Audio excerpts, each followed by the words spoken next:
जय सिया राम। तो कल तक हमने अपने प्यारे कथा रसिक श्री सीताराम जी को श्रवण कराया। किस तरह गोपाली बाई जी के पिता लखनऊ के मजिस्ट्रेट आए बाबा को धमकाने, जेल भेजने की धमकी देने, लेकिन बाबा ने अपने रंग में रंगना शुरू कर दिया। कहा कि जेल से हमें क्या भय है, अच्छी जेल है आपकी, तो ये संसार की जेल से तो बहुत अच्छी है। संसार की जेल में तो हमें मांग के खाना पड़ता है, आपकी जेल में तो हमें बिना मांगे सब मिलेगा।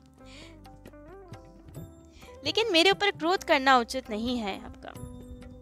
आपका काम है लोगों को जेल भेजना और मेरा काम है लोगों को जेल से छुड़वाना। संसार रूपी जेल में हम सब अनादिकाल से बंदी हैं, तरह तरह की यातनाएं भोग रहे हैं। जिस दिन आप ये समझ लेंगे ना, उस दिन आपका भी दृष्टिकोण बदल जाएगा। आप भी संसार रूपी जेल से अपने आप को मुक्त कर पाएंगे, जैसे आपकी पुत्री ने, आपकी जमाई ने अपने आप को मुक्त किया है। आप भी यहाँ से मुक्त होने की चेष्टाएं करने लगेंगे। तब संसार से जितना बंधन है ना, उसका कारण मोह है। मोह के कारण ही बहू, बेटी, जमाई आदि सबसे संबंध मान लेते हैं हम, और फिर उनसे वियोग होने का दुख होता है हमें, और दुख होने के बाद क्रोध आता है। आपकी बेटी और जमाई तो मोह छोड़ चुके हैं, इसलिए उन्हें कोई दुख नहीं हो आपको छोड़ते हुए, लेकिन आपका मोह बना हुआ है, इसलिए आपको दुख भी हो रहा है, क्रोध भी आ रहा है। तब बाबा ने उन्हें बहुत प्रेम से समझाया। कहा, सांसारिक संबंध रेलगाड़ी के डिब्बे जैसे होते हैं। जैसे सब यात्री आपस में बैठे रहते हैं, आपस में बात करते हैं, संबंध हो जाता है। हो सकता है किसी से बहुत घनिष्ठता भी हो जाए, नंबर भी एक्सचेंज हो जाए, लेकिन ऐसा तो नहीं कि उनसे इतना प्रेम हो जाए कि कहें कि अब तो हम आप ही के साथ रहेंगे, रेलगाड़ी से उतरेंगे ही नहीं, स्टेशन आने पे भी ना उतरे, या कहें जहाँ तुम उतरोगे वहीं हम उतरेंगे। ऐसा तो नहीं होता। जिसका जहाँ स्टेशन होता है वो उतर ही जाता है, और इसका बोध होना आवश्यक है कि हमारा स्टेशन कहाँ है। आपकी पुत्री और जमाई को पता लग गया है उनका स्टेशन कहाँ है, उन्हें कब उतरना है। आप नहीं समझ पा रहे हैं। जो नहीं समझता उन्हें तो फिर काल धक्का देके गाड़ी से बाहर निकालता है। इसे क्रोध करने का तो कोई कारण नहीं, वे जान चुके हैं अपने स्वरूप को। बाबा ने समझाया कि संसारिक जितने जीव है ना, वो रेलगाड़ी में बैठे उन यात्रियों के समान है जिनके पास टिकट नहीं है, लेकिन बैठे हैं रेलगाड़ी में। जब काल रूपी टीटी आएगा तो जबरदस्ती फेंक देगा उन्हें बाहर निकाल के, सिपाहियों के सुपुर्द कर देगा जहां उन्हें यातना मिलेगी।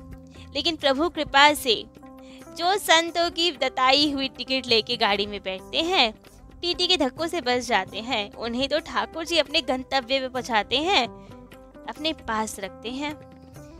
तो माता पिता हो आप यदि, तो अपने बच्चों से मोह मत करो। ऐसा मोह तो मत करो कि उन्हें ठाकुर जी से ही दूर कर दो, उनको उनके गंतव्य तक पहुंचने ही ना दो। स्वयं तो बिना टिकट लेके बैठे हो, लेकिन दूसरे यात्री को जो टिकट लेके बैठे हैं, अपना स्टेशन जानते हैं, उन्हें तो अपने स्टेशन पे उतरने दो। जबरदस्ती उन्हें तो मत रोको। कोशिश करो आप भी अपना स्टेशन जान जाओ कि आपको कहाँ उतरना है। स्वयं भजन करो ना करो, लेकिन जो भजन कर रहा है उसको तो बाधा मत दो। अब जब इतना सुना तो मजिस्ट्रेट साहब तो हैरान हो गए। पहली बार कोई ऐसा मिला जिन्हें वे मुजरिम जान रहे थे, अपशब्द कह रहे थे, डांट डपट रहे थे, लेकिन वो इतना निर्भीक था और उन्हीं को चुप करा रहा था अपनी सफाइयां दे देकर। बड़े हैरान हुए। कोई ऐसा नहीं मिला था आज तक कि जिसने सफाई पेश करते करते उल्टे उन्हें ही अपराधी रूप में कारागार में पड़े रहकर अनंत काल तक सजा भोगते रहने का आभास करा दिया था कि कैद हम नहीं, कैद तो आप हो। बाबा की वाणी उनके हृदय में कौंध रही थी। मुंह अंधकार छट रहा था। सच में उन्हें संसार अब कारागार के रूप में दिख रहा था। सारा द्वेष जा रहा था, हृदय में श्रद्धा बढ़ रही थी बाबा के प्रति। अब तो खूब दिनों तक उन्होंने बाबा का सत्संग किया, हृदय में भक्ति बढ़ी। विरक्त वेश तो नहीं धारण किया, लेकिन वैष्णव अवश्य हो गए दीक्षा ग्रहण की, और भजन में लग गए वे भी। बाबा के चरणों में गिरकर क्षमा याचना भी मांगी कि बहुत अपराध हुआ, मुझ पे भी कृपा कीजिए, मुझे भी राधा कृष्ण जी के चरण कमल की प्राप्ति करवाइए। खूब आनंद रहा, वे भी वैष्णव हो गए। बाबा ने उन पर भी खूब आनंद से कृपा की। वहाँ गोवर्धन जी में गोपाली बाई भी कठोर वैराग्य धारण करके भजन करती थी। महावाणी का पाठ करती थी, भजन करती थी, गोपाल मंत्र का जप करती थी। करते करते उन्हें गोपाल मंत्र तो सिद्ध हो गया था। स्वयं श्यामा श्याम के दर्शन भी हुए थे उन्हें। लेकिन हर जगह कोई ना कोई कुव्यक्ति, बुरा व्यक्ति तो रहता ही है। तो किसी कामी पुरुष ने कुदृष्टि डाली उन पे। एक दिन अवसर की तलाश में रात्रि में उनकी कुटिया में प्रवेश करना चाहा। कुदृष्टि डालनी चाहिए उन पे। सोचा कि यहाँ तो कोई है नहीं, कौन ही बचाएगा इसे। आज जो हम चाहते हैं वो करेंगे। लेकिन वे मूर्ख नहीं जानता था कि ठाकुर जी हर जगह है, अपने भक्तों का एक बाल तक बाका नहीं होने देते। वे उनकी सार संभाल हमेशा करते हैं, हर स्वरूप में करते हैं। जैसे ही वो व्यक्ति उनके कोठरी में प्रवेश हुआ, वैसे ही उसने देखा एक बड़ा सा सिंह जो दहाड़ते हुए उनकी ओर आ रहा है। उस सिंह को देखते ही वो व्यक्ति मूर्छित हो गया। जब इस घटना के बारे में सबको पता चला वो कितना तुच्छ व्यक्ति था। और इस घटना के पश्चात फिर हंसदास बाबा जी के ही शिष्य थे श्री लाडली दास जी। उन्होंने अपने मकान में कोठरी बनवाई और शेष जीवन गोपाली बाई जी अब वहां उस कोठरी में रह के भजन करने लगी। और यहाँ बाबा हंसदास जी बरसाने में रहते, मधुकरी वृत्ति से भजन करते। कभी कभी वृंदावन अपने गुरुदेव के पास भी जाया करते, उनसे भक्तमाल और भागवत जी का अध्ययन करते। बाबा ने कहा पहले व्याकरण पढ़ो, उसके बाद ये सब होगा। तो व्याकरण भी पढ़ी पंडित श्री रामकृष्ण दास बाबा जी से। परंतु उनके मन में एक बड़ी ग्लानि रहती थी। वे चाहते थे उन्हें भागवत जी कंठस्थ हो। अब गुरुदेव से कहते, गुरुदेव यही कहते कि कंठस्थ करने से क्या होगा, हृदयस्थ होनी चाहिए, भाव हृदय में होना चाहिए। लेकिन उन्हें बड़ी बेचैनी कि हमें कंठस्थ होनी चाहिए, याद होनी चाहिए भागवत जी। तो उसके लिए श्री जी से प्रार्थना करने लगे। अब भोली भाली श्री जी एक दिन आ गई, एक छोटी सी बालिका बन के बाबा के सामने आई। बाबा ने देखा कि बड़ी प्यारी सी बालिका है। बालिका ने आके बोला, बाबा मुख खोलो। अब तो बालिका बड़ी मंत्र मुग्ध करने वाली थी, प्यारी सी थी। तो बाबा ने कहा, अरे इतनी प्यारी बालिका है, जो बालिका कहे बाबा सब करें जाए। बालिका ने कहा, बाबा मुंह खोलो। तो खोल दिया बाबा ने। कहा, जीवा बाहर निकालो। बाबा ने जीभ बाहर निकाल दी। तब तो उस बालिका ने बाबा की जीभ पे श्री कृष्ण नाम लिख दिया। और देखते ही देखते विचित्र सा प्रकाश आ गया, प्रेमावेश हो गया। रुदन करते करते उनकी आंख लग गई। तब तो श्री जी ने प्रकट होकर स्वप्न में दर्शन दिए। कहा, जा तेरी जिह्वा पे मैंने लिख दिया है नाम, अब तुझे भागवत जी कंठस्थ हो जाएगी। और भागवत जी उन्हें फिर कंठस्थ हो गई। अब तो खूब रसमयी कथा होती थी भागवत जी की। भागवत की सप्ताह कथा भी वे कहा करते थे। पर सप्ताह कथा जहाँ भी कहते हैं वहाँ उनके आयोजक से तय कर लेते कि जितने लोग नियम पूर्वक कथा सुनेंगे उन सब की कथा की समाप्ति में भरपूर प्रसाद की व्यवस्था करनी होगी। कथा में जितनी भेंट आती थी सब साधुओं को बांट दिया करते थे और स्वयं परम हंस वृत्ति से रहते थे, पैसे का स्पर्श नहीं करते थे। गुरुदेव ने जितने उत्सव चलाए थे, निम्बाकाचार्य जी का उत्सव वे बहुत धूमधाम से मनाते थे। और एक उत्सव उन्होंने स्वयं चलाया था, श्री केशव काश्मीरी जी का उत्सव। लेकिन कैसे उत्सव मनाते थे, धन तो छूते नहीं थे, तो आते तो खाली हाथे बरसाने से वृंदावन तक। लेकिन यहाँ आते ही सब सामग्रियाँ कार्यकर्ता अपने आप जुट जाते थे ठाकुर प्रेरणा से और खूब उत्सव मनता था। और जैसे बाबा खाली हाथ आते थे वैसे ही खाली हाथ लौट जाते थे बरसाने की ओर। सांप्रदायिक भेदभाव नहीं करते थे बाबा। सब संप्रदाय के आचार्य संतों से खूब प्रेम से मिलते थे, सबसे उनका खूब प्रेम था, निकट के संबंध थे कहीं सबसे। सबको यही लगता था कि बाबा हमसे ही ज्यादा प्यार करते हैं। जो बाबा के पास आए कुछ पूछने भी तो पहले बार कहते थे, नहीं भूख लगी होगी पहले कुछ पालो। जबरदस्ती आग्रह पूर्वक सबको कुछ पवाने की चेष्टा किया करते थे। जैसा प्रेम मनुष्य से करते थे वैसे ही पशु पक्षी से भी करते थे। विलासगढ़ में एक विशाल सर्प रहता था। जब बाबा मध्याह्न के प्रसाद विलासगढ़ की गुफा से बाहर आते थे, शिला पे बैठते थे तो वो सर्प भी निकल आता था और बाबा के सानिध्य का सुख लेता था। कभी कभी तो बाबा का पैर चाटने लगता था।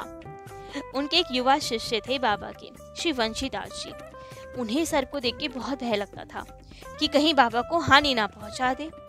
तो एक दिन तो जैसे ही सर्प अपनी बांबी में गया तो उन्होंने बांबी के ऊपर एक विशाल शिला रख दी। लेकिन अब अगले दिन जब बाबा बाहर आए उन्हें सर्प नहीं दिखा तो पूछा, कि आज वो सर्पराज नहीं आए, कहाँ गए वो।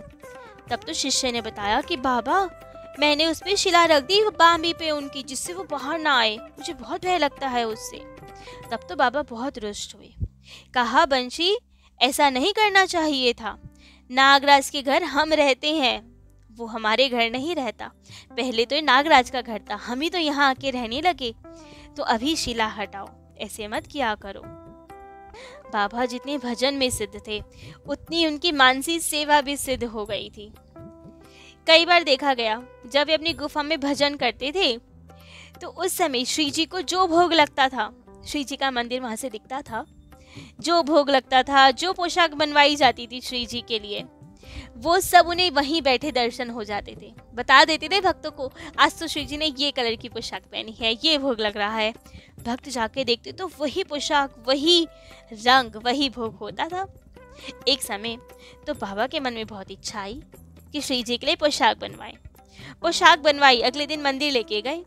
सांकरी खोर पार करते ही एक 8 वर्ष की कन्या आ गई बाबा के पास और लोभ भरी दृष्टि से पोशाक देखने लगी। कहने लगी, अरे बाबा, ये कहाँ लेके जा रहा है, मेरे को दे दे ये पोशाक। अब बाबा सोचे, इतनी कन्या है, श्री जी की पोशाक तो छोटी सी होती है, ये 8 वर्ष की से कहाँ पोशाक आएगी। लेकिन बाबा कुछ कहें, इतने में तो वो कन्या हाथ से पोशाक छीन कर भाग गई बाबा के। बाबा तो देखते ही रह गए। लेकिन उस कन्या के स्पर्श मात्र से उनके अंग प्रत्यंग में एक आनंद की लहर दौड़ गई, भाव विभोर हो गए। डगमग अवस्था में ऊपर तक पहुंचे, मंदिर तक। लेकिन रास्ते में यही सोचे कि वो कन्या करेगी क्या पोशाक का। छोटी सी पोशाक की कन्या तो 8 वर्ष की है, आएगी कहाँ उसे। लेकिन भाव विभोर अवस्था में जैसे ही श्री जी के मंदिर पहुंचे तो देख कर चकित, श्री जी ने वही पोशाक पहन रखी थी। मन ही मन कहने लगे, धन्य है लाडली, तुझसे इतना सब्र भी नहीं हुआ, आधे रास्ते से ही पोशाक छीन के भाग गई। भला लाडली जी को सब्र हो भी कैसे, कहाँ से सब्र लाएं वे इतना। प्रेमियों के जितने उपहार होते हैं, उनको लेने के लिए राधा रानी, श्री कृष्ण जी, हमारे राम जी उतावले रहते हैं कि तुरंत जल्दी से जल्दी ले लें प्रेमी भक्तों का उपहार, वे उन्हें अत्यंत प्रिय है। यही सब इतनी प्रेममय लीला देखे भाव विभोर हो गए, वहीं रुदन करने लगे, लौटने लगे। गोसाई आदि सब आ गए कि क्या हो गया बाबा, रोते रोते सब बात बता। हंसदास बाबा जी का शुक संप्रदाय के रसिक संत श्री सरस माधुरी शरण जी से बहुत स्नेह था। उनके स्नेहपूर्ण आग्रह के कारण जयपुर और अलवर के निकट शुक संप्रदाय के आचार्य श्री श्याम चरण दास जी महाराज जन्म स्थान डेहरा में जाकर श्रीमद् भागवत जी की कथा किया करते थे। लेकिन हर वर्ष तो करते थे।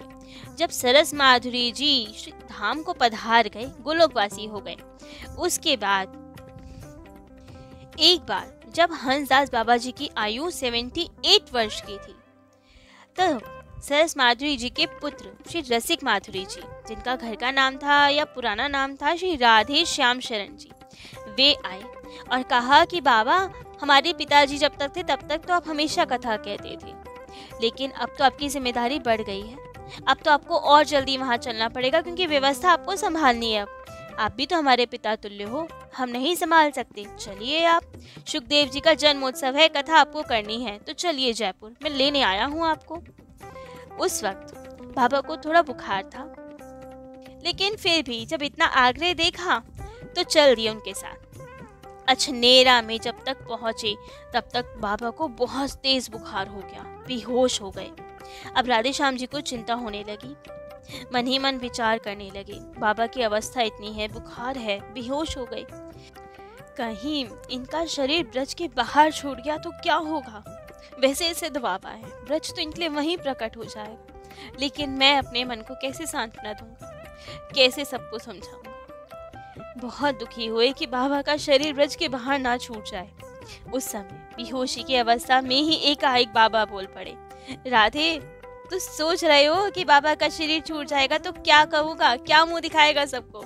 चिंता मत कर, मैं मरूंगा ना है, शुक्लदेव जी की कथा करूंगा, उन्हें सुना के आऊंगा, उसके बाद ब्रज में ही शरीर छोड़। और ऐसा ही हुआ। उन्होंने जयपुर में कथा कही, ऐसी अद्भुत भावपूर्ण कथा कही कि लोग आज तक याद करते हैं उनकी कथा। वहां से स्वस्थ होकर लौटे और कुछ दिन बाद सन 1937 में वृंदावन में पार्थिव शरीर छोड़कर निकुंज पधारे, गोलोक को और गए। खूब सारे ग्रंथों की रचना भी की थी बाबा ने। सिद्धांत रत्नांजलि, चतुर संप्रदाय सिद्धांत, राधा रहस्य प्रकाशिका, गोदना लीला। हंसदास बाबा जी के प्रधान शिष्य थे श्री बाल गोविंद दास जी, जो कि उन्हीं के समान एक प्रचुर भक्ति भाव संपन्न और परम विरक्त संत थे। उन्होंने वृंदावन में निम्बार्क कोट की स्थापना की और वहां उन सभी उत्सवों को निरंतर मनाए जाने का प्रबंध किया जिन्हें उनके गुरुदेव मनाया करते थे। जन कल्याण के लिए उनकी पुण्य स्मृति सदाए जगाए रखने की पूरी व्यवस्था की। तो ऐसे थे अद्भुत श्री हंसदास बाबा जी और गोपाली बाई जी। आज उनका चरित्र तो यहीं विश्राम देते हैं। कल अपने प्यारे कथा रसिक श्री सीताराम जी को उनके अनेक इन्हीं दिव्य प्यारे भक्त का चरित्र श्रवण कराएंगे। आज के लिए इतना ही। जय जय श्री सीताराम।